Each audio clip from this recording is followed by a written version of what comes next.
Bonjour à tous et bienvenue sur la Diaspora Consciente. Alors deux petits mots sur qu'on appelle les deux hommes qu'on appelle Maître Gims et puis aussi sur Dieudonné et puis aussi sur notre capacité à nous, afro-descendants, de pouvoir en fait combattre la situation et ce qui arrive aux migrants. Moi je pense tout simplement que ce soit Maître Gims ou que ce soit Dieudonné, pour moi on n'y est pas. Moi personnellement, ce que je pense personnellement, c'est qu'on a affaire à des gens qui, une fois qu'ils arrivent à un certain stade, une fois qu'ils sont à un certain niveau de célébrité, une fois qu'ils sont connus partout, y compris en France et aussi en Afrique, ce sont des gens qui, pour moi, oublient. Ce sont des gens qui ont oublié qu'ils sont africains. Ce sont des gens qui, pour moi, ne sont là que pour le pognon. Je le dis et je le répète, pour moi, que ce soit Maître Gims ou Dieudo, pour moi, ce sont des gens qui sont là que pour le pognon.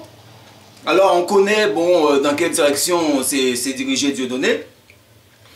Il a beau nous faire croire que, bon, voilà, qu'il est dans certaines luttes.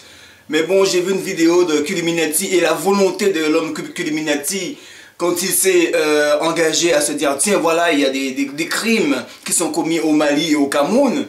Et qu'il a sollicité M. Dieudonné à se dire, tiens, mais qu'est-ce qu'on peut faire contre ce qui se passe au Cameroun?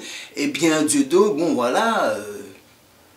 Est-ce qu'il a même répondu à... Est-ce qu'il a même répondu à Culminati?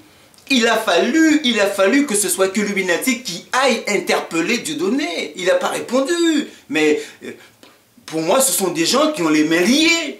Ce sont des gens qui ont les mains liées. Et en plus, pour moi, ce sont des gens qui s'en foutent complètement du continent. Est-ce que vous pensez que quelqu'un comme Maître Gims, qui est ami du président marocain, va se dire, tiens, bon voilà, on va faire quelque chose pour les migrants en Afrique et au Maroc? Eh bien, moi, j'aurais bien aimé que Maître Gims puisse se bouger. J'aurais bien aimé qu'il puisse se bouger, puisse comprendre que, bon voilà, qu'il est africain et qu'il devrait se bouger pour le continent et pour aussi le bienfait des migrants en Afrique. Mais vous pensez que ces gens-là, bon, moi je dis, il faut un peu de clarté, de cohérence. Moi je pense que ce sont des gens, et je le redis, ce sont des gens qui sont des opportunistes, de un pour commencer, et deuxièmement, ce sont des gens qui ne sont là que pour le pognon. Ce sont des gens qui ne sont là que pour le pognon. Moi il faut le dire. Moi j'ai vu 2-3 vidéos sur l'homme qu'on appelle Maître Gims au Maroc. Le gars, il a une grande maison, il a je sais pas combien de femmes là-bas, il a piscine et tout, il a la belle vie, il a combien de voitures, il a la belle vie. Et c'est comme cela que ceux qui nous ont bien ancrés dans la tête là depuis l'abolition de l'esclavage, qui nous ont eu. Ils nous ont eu avec le matérialisme, ils nous ont eu avec l'argent, ils nous ont eu aussi avec les femmes. À partir du moment que vous avez un frère africain, peu importe, qu'il soit noir ou maghrébin, à partir du moment que le gars, il a réussi, il a l'argent, il a la femme, il a la voiture, il a la maison, il a tout ce qu'il faut, il a ce matérialisme qui lui pourrit la tête, il a oublié le sens des valeurs, il a oublié d'où il vient, il a oublié qui il est. Alors comment voulez-vous que quelqu'un comme Maître Gims aujourd'hui puisse se dire, tiens, ami du Maroc, je vais aider les Marocains, je vais aider les Africains? Mais le gars, pour moi, personnellement, le gars, il n'en a rien à foutre. Le gars n'en a rien à foutre. Alors j'ai envie de dire, Gucci, la LDNA, la volonté pour moi, elle est pas mal. Je suis pas là pour saboter ce que tu dis, hein. Attention. Mais je pense que ça mérite un peu de réalisme dans le fond. Que ce soit Maître Gims, pour d'essayer de se dire, tiens, on va essayer de parlementer avec le président marocain pour essayer de démystifier les choses pour la situation des migrants. Ça part d'une bonne volonté, d'accord. Mais il faut être réaliste en se disant, mais non, pour moi, c'est pas ces gens-là qui vont pouvoir faire quoi que ce soit pour aider la situation des migrants au Maroc et en Afrique. C'est pas quelqu'un comme Dieudo qui va faire quoi que ce soit pour empêcher que les Maliens et les Peuls soient massacrés au Cameroun et au Mali. Soyons un peu réalistes. On peut penser que bon, c'est vrai qu'ils ont des relations importantes, ce sont des gens qui pour nous sont importants, mais je pense que pour tenter de de trouver des solutions efficaces à ce qui se passe en Afrique pour tenter d'améliorer les choses en Afrique. Pour moi, déjà de 1, ça doit passer par une véritable conscience collective africaine déjà. Comment se fait-il que, bon, il y a beaucoup de migrants en ce moment en Afrique qui subissent le calvaire. Mais vous prenez quelques frères là, qui viennent d'Afrique là. Ils viennent ici là, en France là. En France ou en Angleterre ou ailleurs là. Même pas 6 mois, 1 an ou 2 ans. À partir du moment que quoi? Ils ont la maison, ils ont la femme et les enfants, mais ils s'en foutent complètement. Ils ne sont plus des sans-papiers, ils deviennent pratiquement des petits Français et ils vivent à l'européenne. C'est ça le problème, c'est dans la tête.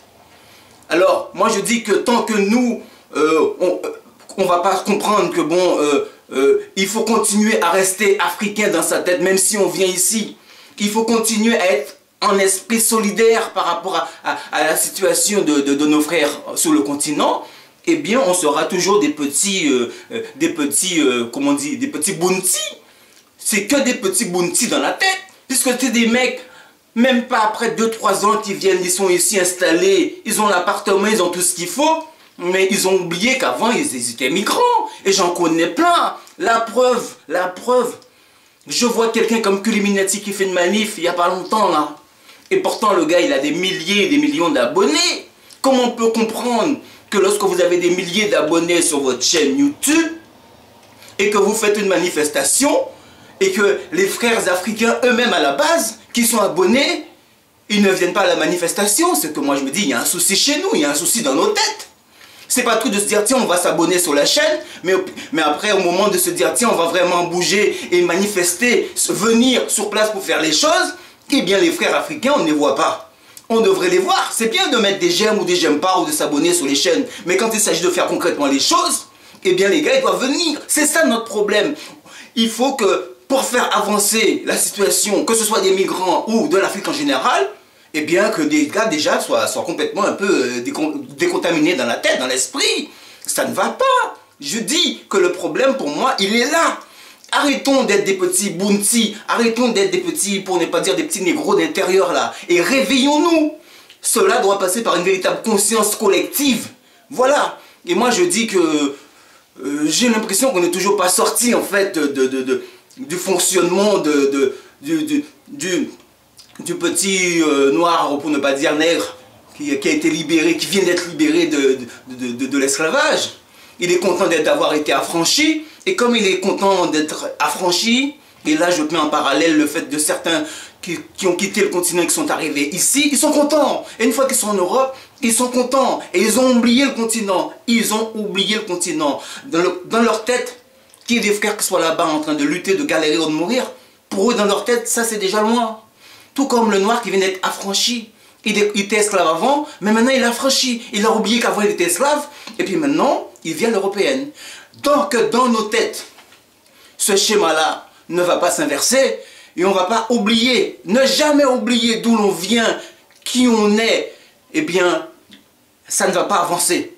Cessons d'être des petits bounty dans la tête et qu'on soit en France, ailleurs, quel que soit l'endroit où on se trouve, en Europe, disons-nous toujours que nous avons nos frères qui sont paumés en Afrique et un peu partout.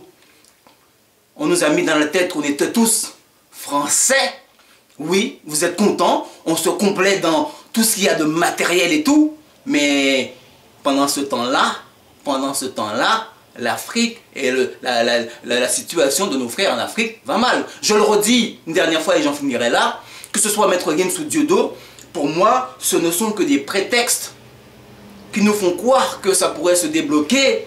Pour moi, ce ne sont que des gens qui sont là pour le pognon, et qui inventent toutes sortes de stratagèmes pour nous faire croire en fait qu'ils pourraient faire des choses. Et tout cela sous le contrôle de la France. Mais moi, je ne vais pas tomber dans le panneau. Pour moi, ce sont des gens qui ne vont rien changer à la situation de nos frères en Afrique. Et pour qu'on puisse penser qu'il y a un changement là-bas, ça doit passer par notre prise de conscience déjà et à réagir. Et que tous les frères qui soient ici, de se dire, bon d'accord, vous vivez à l'européenne, mais n'oubliez pas d'où vous venez. Quand il y a une manif, déjà, commencez par venir au moins par 100, 200, 300, 400. Et tant qu'il n'y aura pas cette matérialisation de la force mentale par la réaction concrète par la matérialisation de nos forces, eh bien, on sera toujours paumé, quoi. Parce que c'est bien de parler sur la toile. Après, quand on se bouge, il ne faut pas se bouger à 50, il faut se bouger au moins à 500 000 derrière. Et je pense que c'est là que le problème, il pêche, quoi. Merci à vous.